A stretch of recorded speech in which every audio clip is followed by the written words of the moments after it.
Alright, today I wanted to do something a little different. This is going to be a review, sort of flip through of this collection of stories, of shark stories that came out in 2021, edited by Robert Dice and Wyatt Doyle for the Men's Adventure Library Journal series. It's called MANEATERS. This is a collection of stories from men's adventure magazines from the 50s and 70s. I got this really cool hardcover. I actually ordered a paperback version, but they sent me this hardcover. I don't know if it was on accident or on purpose, but it was probably a good move because this was awesome, and now I want them all in the series on the hardcover. So I'm going to flip this around so we can take a look at the images inside and just a flip through kind of review. I'm going to flip through this here, Maneaters, the Men's Adventure Library Journal, Killer Sharks in Men's Adventure Magazines, edited by Robert Dice and Wyatt Doyle. Like I said, got the hardcover. It's beautiful. Mine is signed from Bob Dice. If you order from menspulpmags.com, he personally sends them out, and he asks you if you want it signed and who you want it made out to, if you want it made out at all. And I said, hey, make it out to me. I'm going to keep it forever. We got a foreword here by the creator of Shark Week.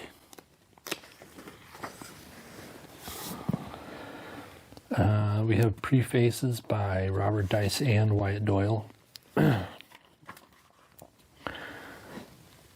This is the first cover of one of the original Men's Adventure magazines that they got the story from. This one actually has the shark cover. What's cool about this book is they try their best to find out who the actual artist was. This one is uncredited, but most of them, they know who the artist is. This preface is about, mostly about men's adventure magazines, what they were, and yeah, just in general, what you're getting into, kind of adventure-y type stuff targeted to men, badly men, who after World War II just wanted to, they went out and they were in the army and whatnot and saw the world, and they came back and started working at their jobs, and this is kind of targeted towards them to, to be more worldly, more the action type stuff. Literally action there. Shark, we got a bunch of covers here. Beautiful scans, covers. This is how the stories originally appeared in the magazines. This tiny font here, and obviously they retype it here for us so we can, for easy reading. This cover is amazing. It's by Mort Kunstler, and they actually have a art book where they collect his stuff here, available. It's a hardcover, also at menspulpmags.com.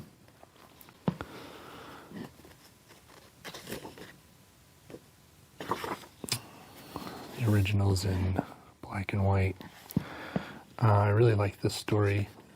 It was kind of over the top with the eel attacking and the shark in the cage. What I really enjoyed about this book is they have this commentary from marine conservationists, biologists, people in the field of the oceanography. And basically they would give the story they were going to print in this book to one of these people for them to read and for them to tell you, what's true in the story about the sharks, what's fiction,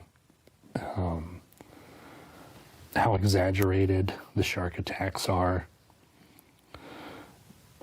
And I really looked forward to these at the end of every story. They were just some of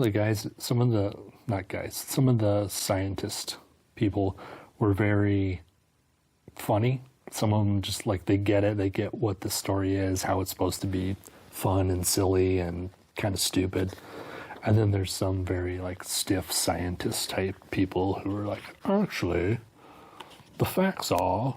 But it made me wish that of every book I read, there was an expert in the field telling me what was true in there. If you read a spy novel and they were no, we don't do it like that. We don't have cars that have guns in them, and there's no diabolical world taking over genius. It's actually pretty boring, which is probably, what we don't want, because then that would take all the fun out of it, but it's also very interesting to me. I don't know. So yeah, we get some shark facts. There's actually stuff that I learned in here that I didn't know, a shark's skin is really sharp, and if it swims up next to you, it will cut you. There's things that I did know, sharks don't take things personally. That they don't go after families. That they don't necessarily want to eat you, human. You're not part of their food chain, usually. And that if there is a shark attack, it's because the shark thinks you're something else, or it's really, really, really hungry. So these stories are kind of they're touted as based in fact, but obviously a lot of it's made up. But there is, they take something from the news, a plane went down and there were survivors trapped at sea, and they just kind of go with that and run with it. So the stories in here are they're so much fun, and they're silly, but not, Sharknado silly. The shark who hated women.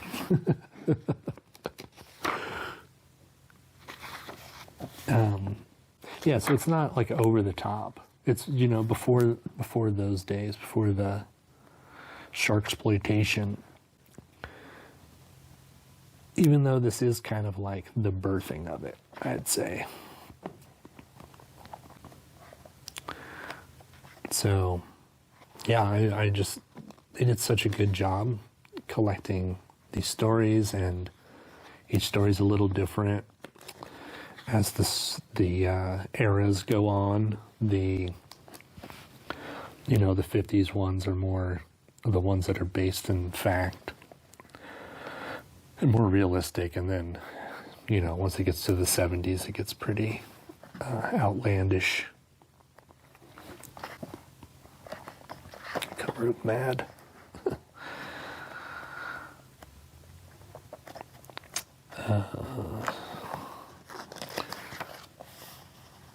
Here's kind of the sleazier 70s.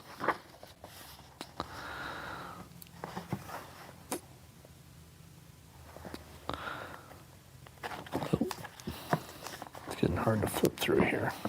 Let's set it down, see if we can't go backwards.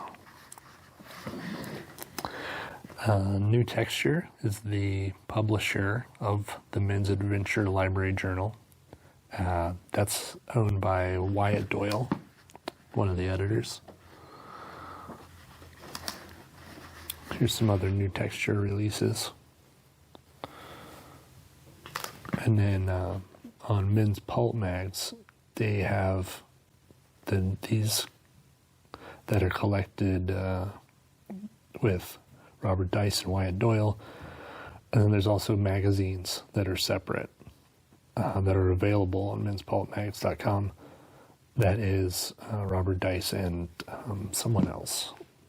But it's more just like a magazine that comes out. It's kind of sort of along the same lines, I think. I haven't got one yet. So, yeah, I mean, just for the artwork alone, it's worth it. But the stories are a lot of fun. The information is informative.